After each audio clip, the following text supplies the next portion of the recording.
पैराफिलिया is a psychiatric disorder जिसके बारे में आज अपन बात करेंगे। Like we all get sexually arousal, है ना, वो एक कॉमन है, सब में होता है। लेकिन अगर ये जब अनकॉमन हो, जब ये अननेचुरल हो, तो वो पैराफिलिया होता है। लाइक एन इंटेंस और persistent sexual interest other than sexual interest in genital stimulation. और समझ रहे हो कि कुछ ऐसी चीज़ों से या ऐसे व्यक्ति, ऐसे इंसान, ऐसी वस्तु जिससे नॉर्मल जो इंसान है वो सेक्सुअली अराउज नहीं होता है। ठीक है, जैसे बच्चे को देख के नॉर्मली किसी के भी मन में सेक्सुअल थॉट्स नहीं आते, लेकिन कुछ ऐसे होते हैं जिनको बच्चे को देख के उनके मन में सेक्सुअल थॉट्स आते हैं, तो उनको बोलते हैं पीडोफाइल। और ये this is a type of paraphilia. ठीक है, इसके 8 टाइप होते हैं। उसमें पहला टाइप है वोयरिस्टिक डिसऑर्डर, जिसमें क्या होता है कि recurrent and intense sexual arousal from observing and unsuspecting who is naked. Like someone is observing an other person, जो कि नेकेड हो सकता है, या डिसरोबिंग के प्रोसेस मतलब कि अनड्रेसिंग कर रहा है, और या किसी सेक्सुअल एक्टिविटी में इंगेज्ड है। एंड इसमें लिखा है अनसस्पेक्टिंग, कि जो ये सब कर रहा है, कि ये जो सेक्सुअल एक्टिविटी में इंगेज्ड है या वो इज नेकेड, इसको पता नहीं है कि ही इज़ बीइंग ऑब्जर्व्ड, कि उसको कोई देख रहा है। तो ऐसे दृश्य को देखकर अगर कोई सेक्सुअली इंटेंस रूप से अराउज होता है तो उसको बोलते हैं voyeuristic disorder. And it should be recurrent. Okay, ऐसे नहीं है कि 1-2 बार हो गया, इट शुड बी रिकरेंट। ठीक है, और दूसरा टाइप है एग्जिबिशनिस्टिक डिसऑर्डर। ठीक है, इसमें क्या होता है कि सेम बात, कि recurrent and intense sexual arousal from the exposure of one's genital to an unsuspecting person. तो एग्जाम्पल देना चाहूँगा। तो एक मेल एक बार हमारे यहाँ कोटा राजस्थान में पेशाब कर रहा था, वहाँ से 5 से कुछ लड़कियाँ गुजर रही थी, तो उसने क्या करा कि अपने जो जेनिटल्स है उन लड़कियों के सामने एक्सपोज करे, तो वो लड़कियाँ वहाँ से डर के भाग गई। So this is not a normal procedure, है ना, नॉर्मल लोग ऐसा नहीं करते। But that person was exhibitionistic disorder, मतलब उसके ये था, तो उसने ऐसा करा। तो देखो, the person has acted these sexual urges with non consenting person, कि वो जो लड़कियां थी they didn't give the consent कि भाई हमारे सामने आकर ऐसा कुछ करो, they didn't give consent at all.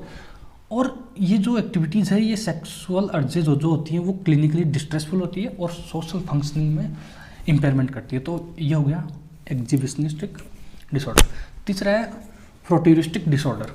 इसमें क्या होता है कि recurrent and intense sexual arousal from touching or rubbing against non consenting person, कि एक पर्सन है उसके अगेंस्ट हम, या मतलब जिसको भी ये डिसऑर्डर है वो टच करता है या उसके अगेंस्ट रब करता है अपने जेनिटलिया या अपना कोई मतलब, जैसे कि इन अ क्राउड, अच्छा क्राउडेड कर दिया क्या मैंने, हाँ, तो in a crowd man trying to touch his genital to a female.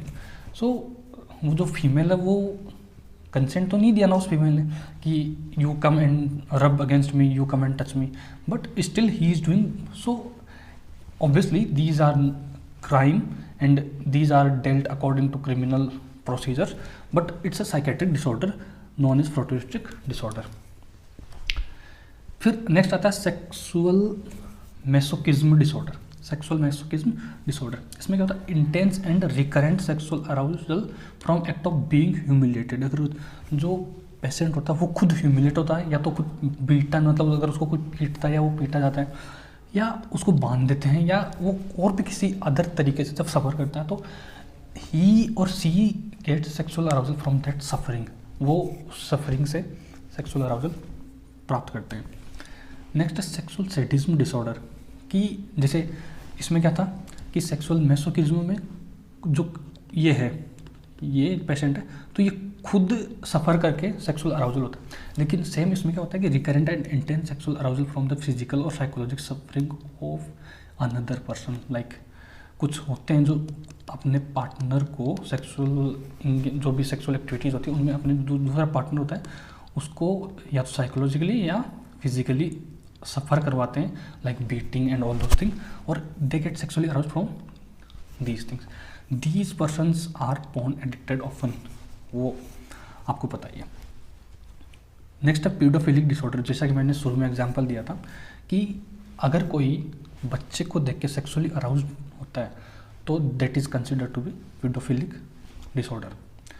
तो to be at least 16 year old और at least 5 year older than the child और चिल्ड्रन की, वही जो जिस मान लेते हैं कि ये है पेशेंट है और ये किसी एक बच्चे को देख के सेक्सुअली अराउज होता है, तो इनके बीच का जो डिफरेंस है वो 5 ईयर का होना चाहिए और ये एटलीस्ट 16 ईयर का होना चाहिए, ठीक है।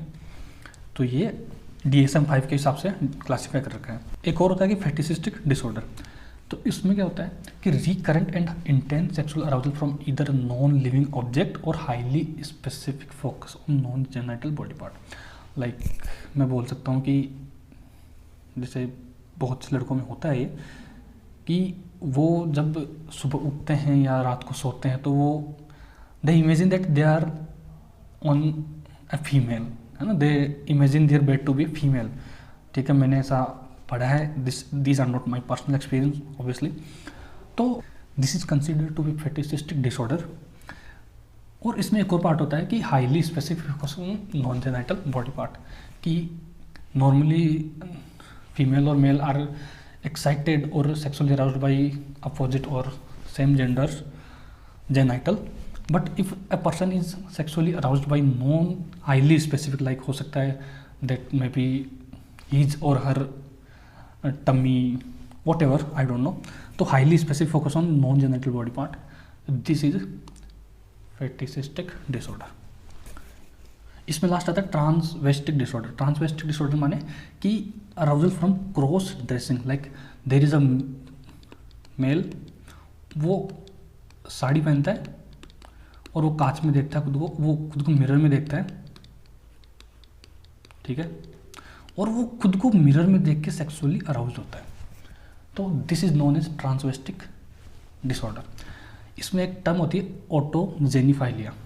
ऑटोजेनिफाइलिया मतलब सेक्सुअली अराउज्ड बाय थॉट्स और images self as a female, खुद को एक फीमेल के रूप में वो इमेजिन करते हैं and they get sexually aroused. अब इसके बारे में बात करते हैं ट्रीटमेंट।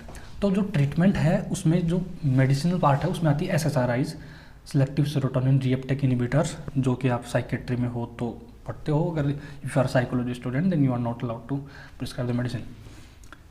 एक होती है एंटी एंड्रोजन थेरेपी, ये मेल एडल्ट में मोस्टली करी जाती है एंटी एंड्रोजन थेरेपी। और हाँ, जो यूनिवर्सल एक्सेप्टेड है दैट इज CBT मतलब cognitive behaviour therapy are the available treatment for this disorder spectrum. So hope you understand. Thank you.